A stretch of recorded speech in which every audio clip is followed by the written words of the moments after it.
कराडमधल्या टेंभूमध्ये महिला आश्रमाच्या नावाखाली निराधार महिलांवर अत्याचार।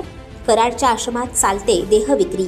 मतिमंद मुलींकडून मालिश करून घेतल्याचा व्हिडिओ व्हायरल। आश्रमातच होतीये लहान आणि मतिमंद मुलींची देहविक्री। कराड तालुक्यातील घटना। सातारा राज्यात दिवसेंदिवस महिला अत्याचाराच्या घटनांमध्ये वाढ होताना दिसते। चिमुकल्या मुलीही नराधमांच्या वासनेचा शिकार होत आहेत। बदलापूरच्या घटनेनंतर शाळेतील मुलीही सुरक्षित नसल्याचं धक्कादायक वास्तव समोर आले। आता अशीच एक धक्कादायक घटना साताऱ्यातील कराडमधून समोर आली आहे। कराडच्या टेंभू इथल्या निराधार आश्रमात अनाथ मुली आणि महिलांना मारहाण आणि मानसिक त्रास दिला जात असल्याचा धक्कादायक आरोप करण्यात आलाय।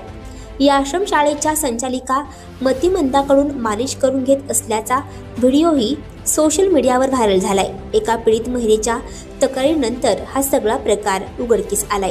या प्रकरणी पोलिसांनी आश्रमशाळेच्या संचालिका आणि तिच्या साथीदारांविरोधात गुन्हा दाखल केला आहे। कराडच्या निराधार आश्रमात जबरदस्तीने देहविक्रीचा व्यवसाय सुरू असल्याचा आरोपही तक्रारदार महिलेने केला आहे। मतिमंद मुलींचे देखील हाल सुरू असल्याचं समोर आलं आहे। सामाजिक बांधिलकीच्या नावाखाली कराड टेंभू इथल्या आश्रमामध्ये अश्लील प्रकार सुरू असल्याचा आरोप केला जात आहे। अनाथ मुली आणि महिलांना या आश्रमात आश्रय दिला जातो आणि त्यानंतर त्यांना मानसिक त्रास आणि अश्लील वर्तणूक करण्यास भाग पाडत असल्याचा आरोप एका महिलेने केलेला आहे। या आश्रमामध्ये मतिमंद मुलींकडून आश्रम चालक महिला पायाला मॉलिश करून घेतानाचा आणि मारहाण करतानाचा व्हिडिओ समोर आला आहे। इतकेच नव्हे तर आश्रम चालक महिलेच्या स्वयंपाकघरामध्ये चक्क दारू विक्रीचा व्यवसाय सुरू असल्याचं समोर आले। यात एक मुलगी पाण्याच्या हंड्यातून दारूच्या बॉटल घेऊन त्या बरणीमध्ये ठेवत असल्याचं दिसत आहे। या प्रकरणी कराड पोलिसांनी आई चॅरिटेबल ट्रस्ट निराधार आश्रमाच्या संचालिका आणि त्यांच्या एका सहकार्यावर गुन्हा दाखल केला आहे। आई चॅरिटेबल ट्रस्टच्या ज्या मालकीण आहेत रेखा सकट, त्या भरपूर अन्याय करत होत्या। तिथे मला पण त्यांनी गोड बोलून नेलेलं, का राहण्यासाठी नेलं आश्रमात। नंतर घरातली कामं वगैरे करायला लावतात, चांगले चुंगले कपडे घाला, खायला बिला देतात, नंतर 4 माणसं बोलवतात। आणि अशा मीच नाही, भरपूर महिला आहेत की त्यांच्यावर अत्याचार झालाय। आणि मी जेव्हा हे काम करायला नकार दिला त्यावेळेला त्यांच्या भावानी बोलवून घेतलं त्यांनी आणि मला मारहाण, दारू पाजून मारहाण करून घरात कोंडून।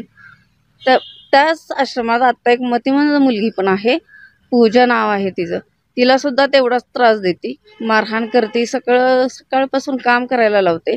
ती ताणणाऱ्या बायकांना कामं पण करायला लावते, ही पण कामं करायला लावते। वेश्या व्यवसाय अतिशय जोरात चालवते। तिला घर सोडून आलेली एकटीच होती, तिला कोणीचा पाठिंबाच नाहीये। तिनं हे रॅकेट चालवत सगळा पैसा उभा केलाय। आश्रमाच्या नावाखाली सगळीकडे पावत्या फाडणे, त्या पैशाचं सोनं करणे, गाड्या घेणे, ट्रक घेणे, इमारत बांधणे, छोट्या छोट्या मुलांवरती अत्याचार करणे, पाय दाबायला लावणे, बायकांना सगळी कामं करायला लावणे। आणि ती स्वतः फक्त आहे ना छान राज्य जगते, तिचं आयुष्य ती खूप छान जगते, दुसऱ्यांना फक्त अन्याय करायला लावते। काल आम्हाला वरिष्ठांच्याकडून तसेच समाज माध्यमाकडून असं समजलं की टेंभू येथील एक महिला अनाथ आश्रम चालवते आणि त्या अनाथ आश्रमामध्ये निराधार महिलांना घेऊन येऊन त्यांच्याकडून त्यांच्या मनाच्या विरुद्ध किंवा इच्छेविरुद्ध देहविक्रीचा व्यवसाय करून घेते। अशा पद्धतीची माहिती मिळाल्यानंतर माननीय पोलीस अधीक्षक समीर शेख सर यांच्या सूचनाप्रमाणे मी स्वतः तसेच आमचे DYSP अमोल ठाकूर सर व आमचे अधिकारी व स्टाफ असं आम्ही त्या टेंभू गावामध्ये गेलो। तो आश्रम बघितला, तसंच ते जे संबंधित महिला होते तिचं घर पण चेक केलं, आजूबाजूला लोकांच्याकडे तपास केला।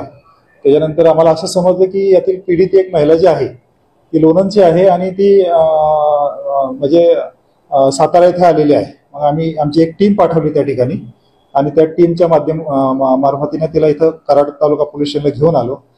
तिची तक्रार आम्ही स्वतः तसेच DYSP अमोल ठाकूर सर यांनी ऐकून घेतली आणि मग आम्ही तिची तक्रार लेखी स्वरूपात घेऊन तिचे जे म्हणणं होतं, संबंधित ती आश्रम चालक महिला आहे आणि तिचा एक साथीदार आहे, त्यांनी तिच्या मनाविरुद्ध तिला एकतर निराश्रित असताना त्या आश्रमात तुला राहायला जागा देतो असं म्हणून सांगून घेऊन गेले। आश्रमात न नेता स्वतःच्या घरी घेऊन गेले। सुरुवातीला चांगलं वागवलं, त्याच्यानंतर तिला देहविक्रीसाठी तयार राहण्याबाबत सांगितलं, तिने नकार दिला। त्यानंतर तिला मारहाण वगैरे केली आणि तिच्यावर सुरुवातीला काही तिचा एक साथीदार आहे, त्याने अत्याचारही केले. त्यानंतर नाईलाजानं तिच्याकडून देहविक्रीचा व्यवसाय तिला यांच्या भीतीपोटी करावा लागला. त्यानंतर तिची इच्छा नसल्याने 1 वर्षापूर्वी ती या ठिकाणाहून निघून तिच्या गावाला गेली. त्यानंतर आम्हाला त्यांनी आता येऊन परत तक्रार दिलेली आहे. त्याप्रमाणे कराड तालुका पोलीस स्टेशनला आम्ही देहविक्रीबाबत तसेच तिच्यावर झालेल्या अत्याचाराबाबत गुन्हा नोंद केलेला आहे.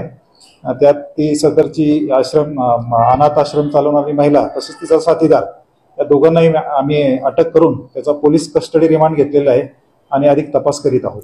आणखी नवनवीन व्हिडिओ पाहण्यासाठी आताच आमच्या स्टार TV9 चॅनलला सबस्क्राईब करा, लाईक करा, शेअर करा. Bureau report, star TV9, Karad, Satara.